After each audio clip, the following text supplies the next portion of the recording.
You so much for joining us here on Living in Mexico. I'm Ana Maria Salazar. I really appreciate you joining us throughout the year, throughout the years. It's always an honor to share with you information, news, analysis about what's going on in Mexico, both in English and in Spanish. So thank you. Thank you so much for joining us this weekend. Well, also, we're going to be talking about two issues during this show. The first, one of the issues, of course, has to do what's going on with Mexico's financial system.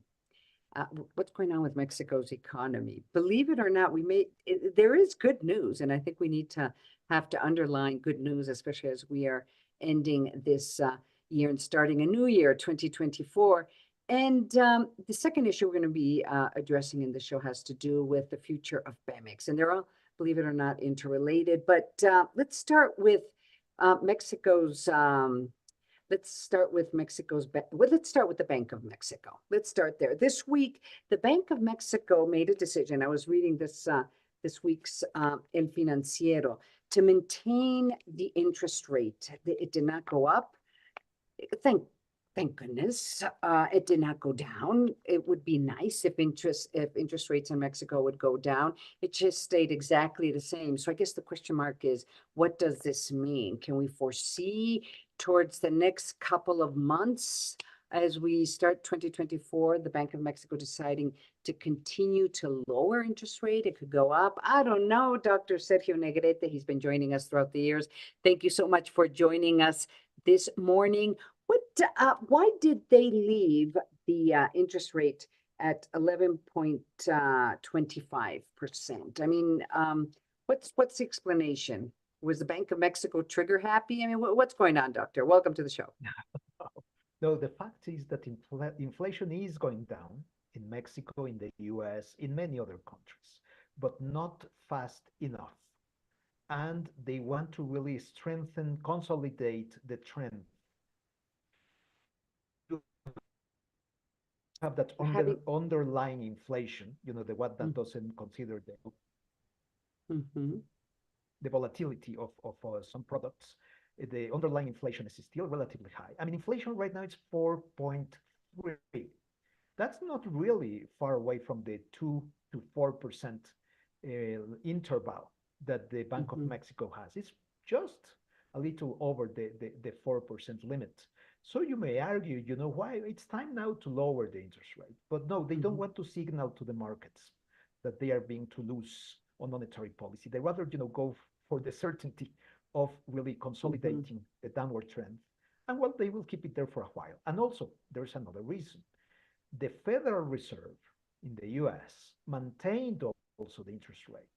They stated, the Fed, that they would they expected to lower the interest rate 3 times next year. mhm, But well, that's future. We will mhm, see. Bank of Mexico just was more general in its statement, said we will keep interest rates at the current level for some time. That was it. So mhm. I would expect, if you want me to guess, estimate, that we will have the first reduction in the interest rate from the Bank of Mexico in the second quarter of Okay. 2024. That's interesting. I mean, that assumes that um, the U.S. economy and the Fed will also be reducing interest rates. I mean, it appears that Mexico is the Bank of Mexico is following the lead of what is happening in the United States. Am I wrong? No, no, you're absolutely right. But that's not the case today. That's always the case because of the huge dependency that the Mexican economy has from the United States. So no, no, no, that's always all the time. All the time, Bank of Mexico is looking at the US, at the Federal Reserve, and many times, yes, mirroring, following the lead of the Fed. That happens now, and it will continue to happen in the future. That's why, by the way, it's not a coincidence that the Bank of Mexico meetings take place a few days after the Federal Reserves. It happens all the time. Um, let's just look back as to what happened with Mexico's economy and finance this year.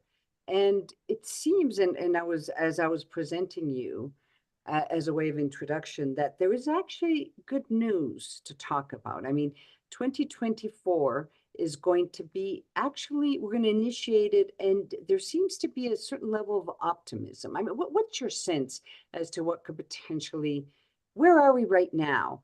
And what do you think is going to happen in 2024 in regards to growth, interest rates? Uh, I mean, the peso. I mean, just give us a sense where are we are right now and where we're going. That's a very tricky question. Let me tell you why. Because if we had an inertia, 2024 similar to 2023, you may argue Mm-hmm, that, particularly because the US is doing well. I mean, the US will always be crucial for mm-hmm, Mexican growth, obviously. Mexican GDP follows very carefully, is closely linked to US manufacturing.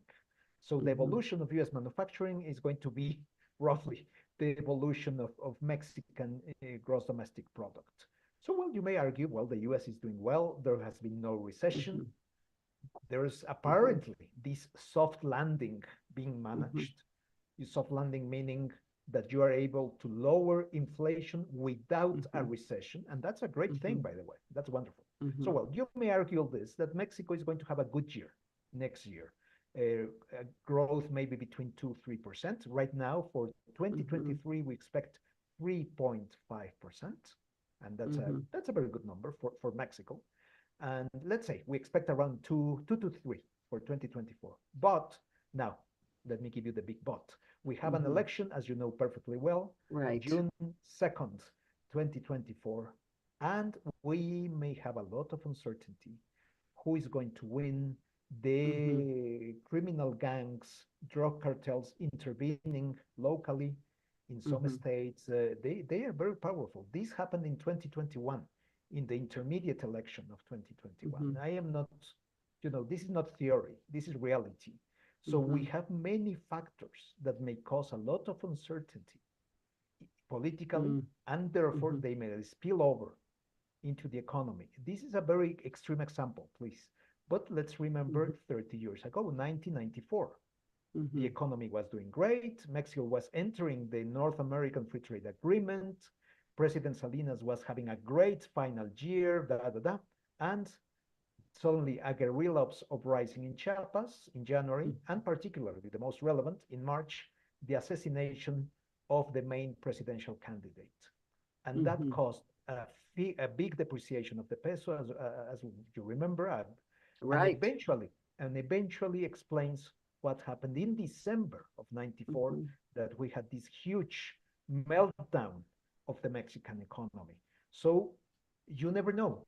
Obviously, you never know, but we may have a good year. But by the mm-hmm, way, we know President Lopez Obrador never, ever has recognized an electoral defeat.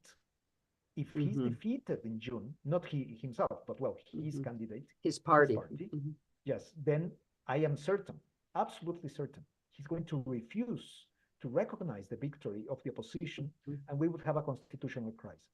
So, well, you have many elements that mm-hmm, may disrupt severely the economy next year. I mean, the mm-hmm. inertia, the trend is good, certainly, Right.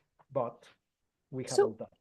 so let me ask you this. I mean, I wrote a couple of weeks in for El Financiero, an op-ed piece, basically underlying that it's also one of the factors that is makes next year's um, difficult to predict what's going to happen with the economy has to do with the instability in the United States. I mean, we don't know who's going to be the next president of the United States. And of course, this week, those of you who follow US politics know that they're opening up an impeachment process against President Biden.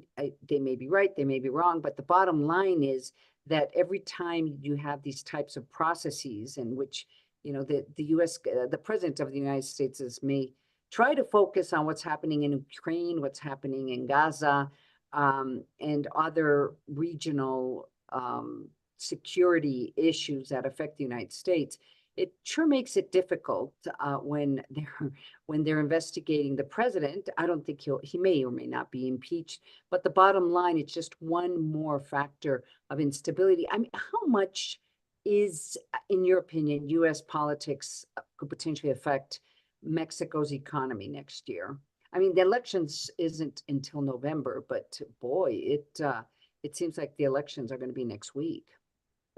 That's the case with the US, always in the last 2 years of Right. any presidential term, practically. But no, no, no, it's very serious for Mexico and it may affect considerably. Let me give you an example of 2016.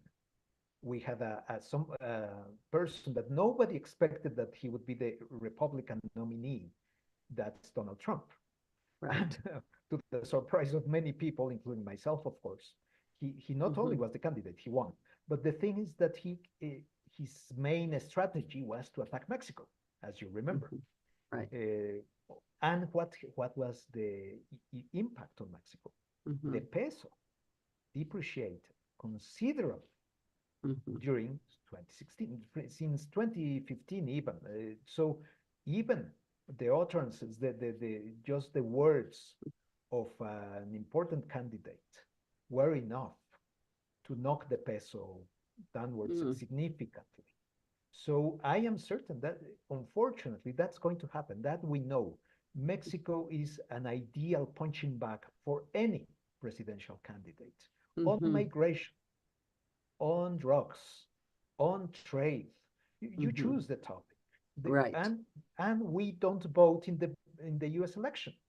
We are ideal to be the scapegoat of any presidential candidate, not Biden, well, maybe even Biden, by the way.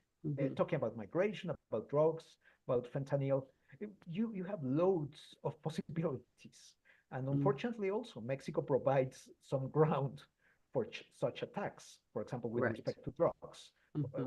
So well, indeed, there is a significant possibility that the presidential campaign in the US is also going to affect negatively the Mexican economy.